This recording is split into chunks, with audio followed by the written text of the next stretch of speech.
ඔව් දැන් ඉතින්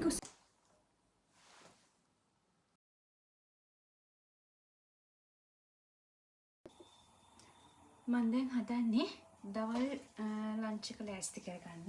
ඉතින් අද මම හිතන්නේ සුදු බත් හදලා චිකන් කරි එකක් හදනවා.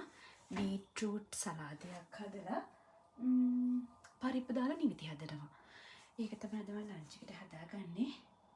ඔව් මම හිතනවා මට පැයකමාරක් වගේ අතරත් ඔක්කොම ටික හදාගන්න පුළුවන් මේ කියලා.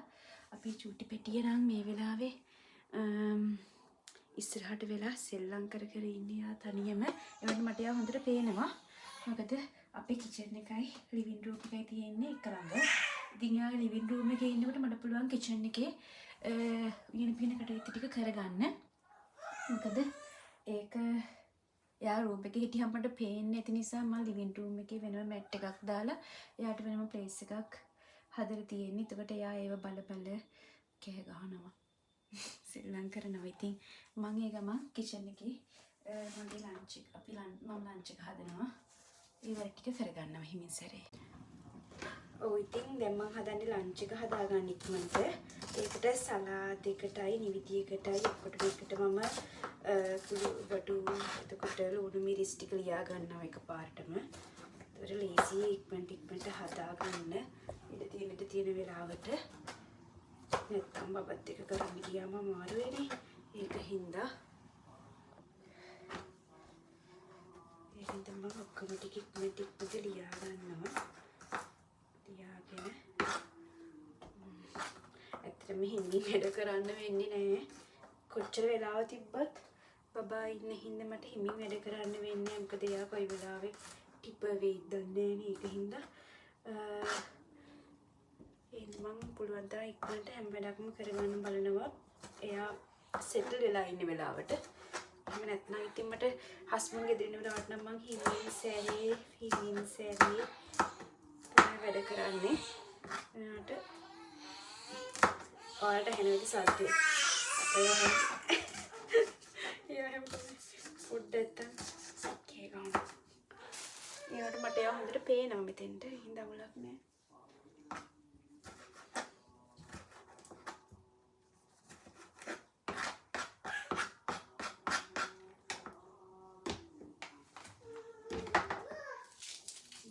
සැලඩ් එකට මේකටම දාගන්නවා.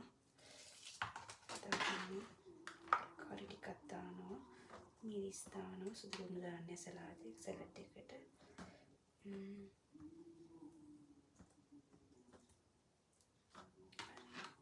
මේ ටික පිළියාගෙන පැත්තකින් තියාගන්න. පරිප්පු වලට දාන්න. මේ ටික පැත්තකින් තියාගත්ත පරිප්පු වලට දාන්න. මම මේ ටික සලාඩ් එකට දාන්න වෙනම ගත්තා. ඇත්තටම මේ බීට්‍රූට් ප්‍රොසෙස් කරපු ඒවා. ඒ කියන්නේ තඹපු බීට්‍රූට් කඩේ ගන්න තියෙනවා මෙහි. ඒක නිසා ලේසි සලාඩ් හදන්න. ඒ වුණාට ඉතින් අර ලංකාවේ බීට්‍රූට් වගේ ෆ්‍රෙෂ් නෑ. ඒ වගේම රසත් නෑ. ඒ වුණාට ඉතින් මෙහි ගන්න තියෙන මේවා තමයි ගොඩක් වෙලාවට. ඒ සමහරක් කඩවල වල තියෙනවා අමු බීට්‍රූට් ගන්න. ඒත් ගොඩක් කඩවල අමු බීට්‍රූට් ගන්න නෑ. ප්‍රොසෙස් කරපු බීට්‍රූට් තමයි තියෙන්නේ.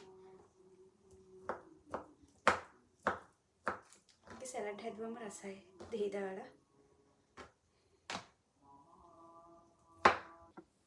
අදින් උණු චුට්ටක් දාගන්නවා. ඇති පොමන්ට ලුණු. එතකොට රස පමණට ගම් මිරිස් ටික දාගන්නවා.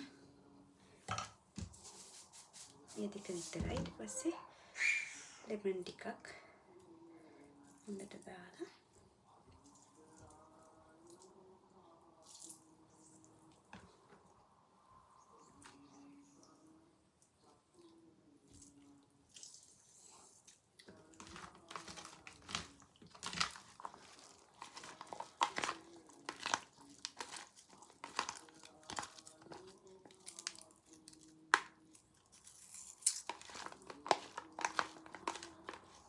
nice.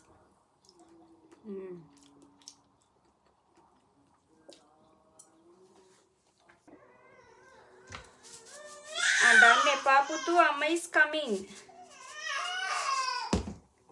Give me 5 minutes. Oh, give me 5 minutes. I will come, darling.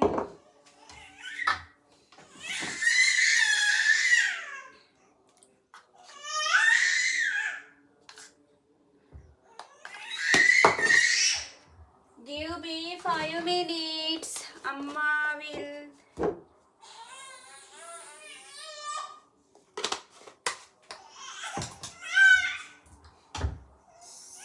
සුදු පුතේ. හන්දරට කරගන්න ඕන.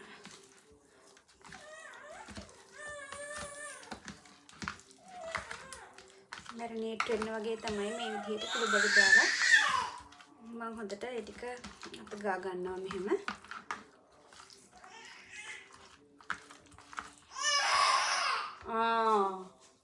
ඇයි ඔයාට මම පේනවනේ. ඇයි අඬන්නේ? සුදු පුතේ. මම යාළුවට ඒවා පෙන්නන්න. මම මෙතන ඉන්නේ. මොන බලන්නේ. එයා හොඳට මට පේනවා. එයා මගේ දිහා බලාගෙනත් එක්ක ඉන්නේ. ඔය ඒ නාට ආඩනවා ඉවරයක් නෑ. Why are you crying? What's the problem? What's the problem? Amma is coming. Amma is going. දැන් අපි යන්නේ චිකන් කරි එක උයා ගන්න. තෙල් චුට්ටක් දාලා ඒක හැටි ගෙනනකොට මම සුදු ලුණු දානවා. ටිකක් රත් ගෙනනකොට සුදු ලුණු. තක්කාලි.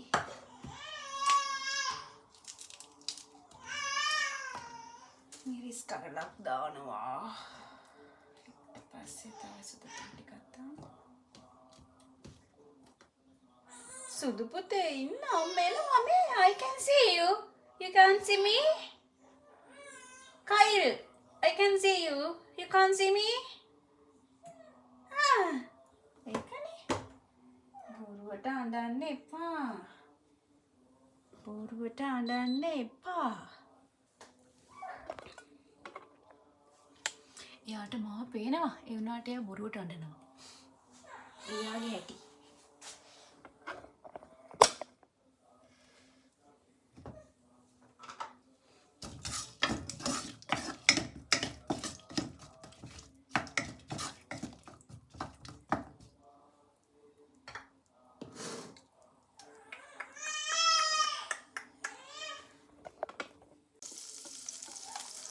තෙල් වලට මම 3-5 දානවා. තෙල් වලට 3-5. එතකොට මිරිස් දාලා බදලා ගන්න. මොකද මේ මිරිස් වෙනම බදින්න ගියාම හරි සැරයි නෙහේ. ඒ වගේම එක බබාට හරියට අමාරුයි. එයාට කැස්ස වගේ එනවා.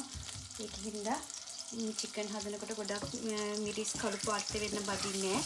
ඒක නැත්තම් අපි මාතර පැත්තෙන්ද අපේ අම්මලා නම් සැරට අර මිරිස් 3-5 එකට දාලා බැදලා තමයි චිකන් කරි එක හදන්නේ. ඒකට මාර රසයි ඒක. ඒ වුණාට මෙහෙදි නම් හිම කරන්න වෙන්නෙම නැහැ. මොකද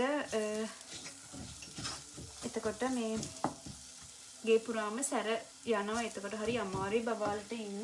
එයාලට කැස්ස වගේ එනවා. අපටත් අමාරුයි බබාලට විතරක් නෙමෙයි අපටත් අමාරු වෙනවා. මොකද ඒ සැර නිසා මොකද අර මෙහි ගොඩක්ම වින්ඩෝස් ඕපන් කරන්නේ නැහැනේ. ඒ නිසා තමයි හිමර අපිට ගොඩක් සැරට වගේ දැනෙන්නේ.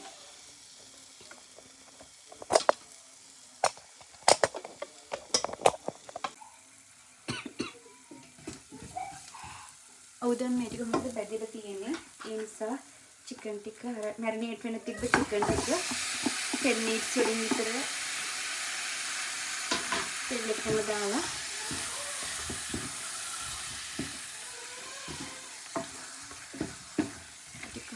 හදා ගන්නවා. කවලම් කර ගන්නවා. කවලම් කරගෙන ඇතිපම්මට වතුර දා ගන්න ඕනේ. මම ගොඩක් වෙලාවට පාවිච්චි කරලා උණු කරලා නිවාගත්ත වතුර තමයි කෑම හදන්න යූස් කරන්නේ.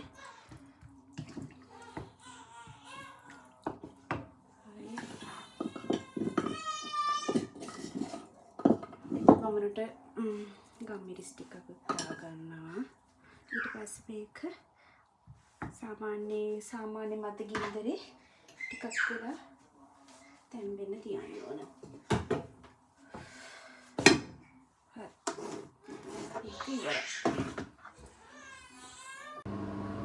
ඉතින් එහෙනම් අපි ඉක්මනට පරිප්පු එකත් හදාගනිමු. මම අර කලින් කපාගත්ත ඔක්කොම ටික පරිප්පු එකට දාගත්තා.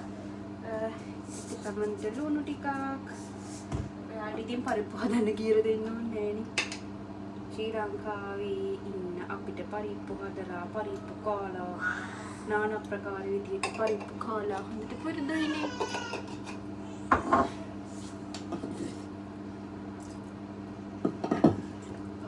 පුඩින්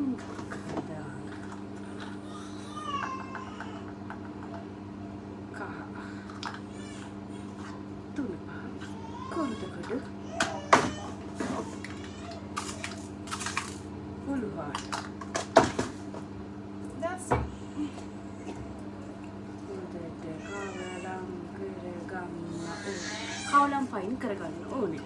අර කුකු ඇන්ටි කියන්නේ හොඳට මේක කවලම් ෆයින් කරගන්න. ඊට පස්සේ මේක අපි තියාගමු. දැන් ඉතින් කුස්සේ චෙෆ්ර දෙන්නෙක් ඉන්නවා. අපි දෙන්නම එකතු වෙලා තමයි දැන් යන්නේ. කොහොම හරි අඬලා මගේ අතට ආවා. දැන් ඉතින් මට එයාත් එක්කම තමයි දවල්ට යන්න වෙන්නේ. කමන්නේ. අපි දෙන්න එක් වේලා සහයෝගෙන් වැඩේ දෙන්නේ. දනදලා එක් වේලා සහයෝගෙන් ගමන යන්නේ. වම්බටු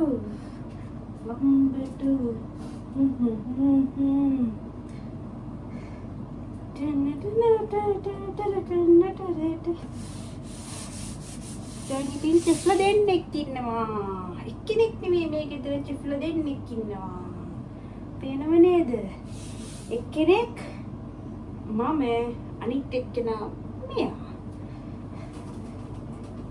ඔහොම තමයි. වැඩක් කරන්න බෑ. අඬලා ඔම්ගේ අතට එන්න ඕනි. කමක් නෑ.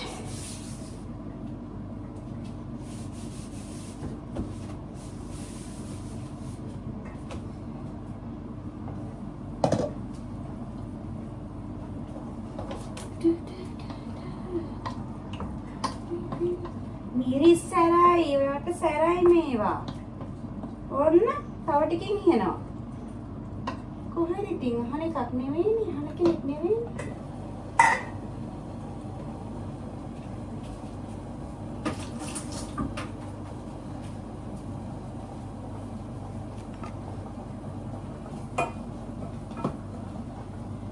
පරිප්පු ටික හැදිලි ඉවරයි. ඒකට දැන් මම නූති දාලා ඉන්නවා.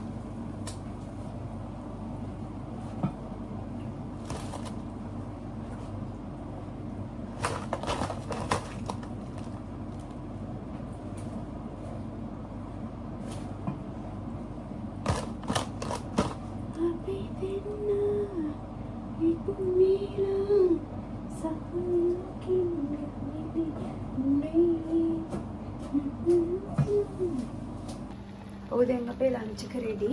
පත් හැදිලා චිකන් එකත් හැදිලි ඉවරයි. නිවිති හැදුවා පරිප්පු දාලා. බීට්‍රූට් සලාඩ් එකක් හැදුවා. ඉතින් දැන් කුස්සිය ක්ලීන් කරා. දැන් අපේ ලන්ච් එක රෙඩි. දැන් තියෙන ඉතින් මට මෙයා වොෂ් දාලා රෙඩි කරගන්න තමයි. බිසි ටයිම් එකෙන් පොඩ්ඩක් ඉවරුණා. උදෑසන ස්ලෝ, දවල් බිසි. අවශ්‍යද ටිකක් අයිම ස්ලෝ. ඇත්තටම කිව්වොත් ඉතින් පබෙක් එක්ක තනියම උදේටයි දවල්ටයි වැඩ කරගෙන කෑම හදාගෙන එයාවත් බලාගෙන ඉන්නවා කියන්නේ චැලෙන්ජ් එකක් තමයි ජීවිතේ. ඒත් ඉතින් මං ආසයි ඒ ජීවිතේට. මොකද බබාලා පොඩි වෙලා ඉන්නේ පොඩි කාලයයිනේ. ඒ කාලේ විතරයි මේ අමාරුව. එහෙනම් නේද කෑ කැහිරියේ. ගන්නේ යන්නේ එයාගේ රිලැක්සින් ටයිම් එක.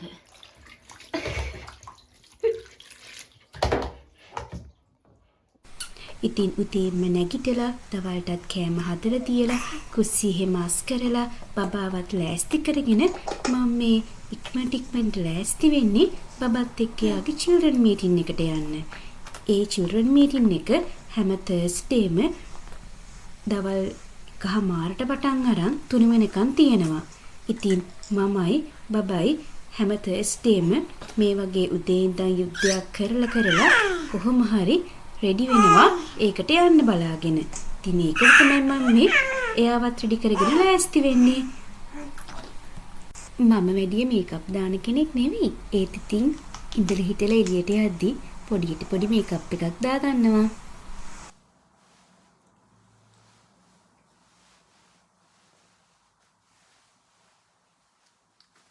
I'm ready. We both ready to go.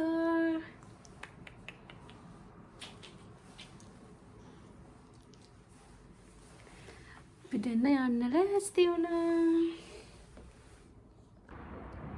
එන යුද්ධයක් කරලා මෙන්න අපි දෙන්න එළියට ආවා. දෙන්නත් එක්ක බේබි චිල්ඩ්‍රන් හබ් එකට යන්න. ඔව්. අම්මෝ. ඔව්. දැන් අපි දෙන්න මේ යන්න හදන්නේ බබාගේ මම උදේ කිව්වේ අපි අපිට ගමනක් යන්න තියෙනවා බබාගේ children hub එකට යන්න තියෙනවා කියලා. ඉතින් අන්න ඒකට තමයි අපි දෙන්න මේ යන්නේ. මෙයාත් ඉන්නවා. ඉතින් මම කියන්න ඕන මේ children meeting එක එහෙම නැත්නම් children hub එක කියලා කියන්නේ හැම Thursdayම අපේ පැත්තේ තියෙනවා පුංචි බබාලා එකතු කරලා අම්මලයි බබාලයි එකතු කරන පොඩි මීටින් එකක්. ඒක අතිශය වැදගත් ළමයින්ට යන එක සහ අම්මලට යන එක. මොකද එතෙන්දී සාමාන්‍යයෙන් ප්‍රධාන දේවල් කිහිපයක්ම වෙනවා. පළවෙනි එක තමයි එතෙන්දී වෙනවා බබාගේ බර කිරණ එක. ඒක අනිවාර්යෙන්ම අපි කරන්න ඕන එකක්. හැබැයි මේක අපිට වීක්ලි වුණත් කරන්න පුළුවන්. මේ මීටින් එකේදී අපිට පුළුවන් අපේ බබාගේ බර අපිටම කිරගන්න. සහ එතෙන්දී අපිට ඇසිස්ටන්ට්ස්ලා ඉන්නවා. යාළුවකින් හෙල්ප් ගන්න පුළුවන්. බර අඩු වෙනවද වැඩි වෙනවද කියලා යාළුවා අපේ රෙඩ් බුක් එකේ නෝට් කරනවා. ඒ වගේම තමයි දෙවෙනි එක බබාලා සෝෂල් වෙන එක. මොකද මෙයාලගේ ඒ ගෲප් එකේ දැන් අද මම මේ යන ගෲප් එකේ ඉන්නේ මාස 3 ඉඳන් මාස 12 වෙනකම් බබාලා විතරයි. ඉතින් එයාලගේ ඉම්ප්‍රූව්මන්ට්ස් එයාලා චෙක් කරනවා. එයාලා කොහොමද බවුන්සින් වෙනවද? එයාලා වෙලාවට රෝල් වෙනවද? එහෙම නැත්නම් එයාලගේ කෑම කන බබාලා ඉන්නවා. එයාලා පියුරි කෑම හරියට කනවද? ඒ මොනවද එයාලා කන්නේ? එයාලට ඇලර්ජිස් ඇති වෙලා තියෙනවද? ඒ හැමදේම එයාලේ පොඩි මීටින් එකේදී සාකච්ඡා කරනවා. ඇත්තට මේක මීටින් එකක් කිව්වට ඒක අම්මලම කතා කරන එකක්. මේ පැත්තේ ඉන්න ඔක්කොම එක වයසේ බබාලා ඉන්න අම්මලා එකට එකතු වෙලා එක දවසක පැය 2:30ක් ඒක තියෙනවා. ඒ පැය 2:30 ඇතුළත යාළුවාගේ ප්‍රශ්න සාකච්ඡා කරගන්නවා. ඒක හරිම හොඳයි. ඒ වගේම මේක හරිම ප්‍රායෝගිකයි. මොකද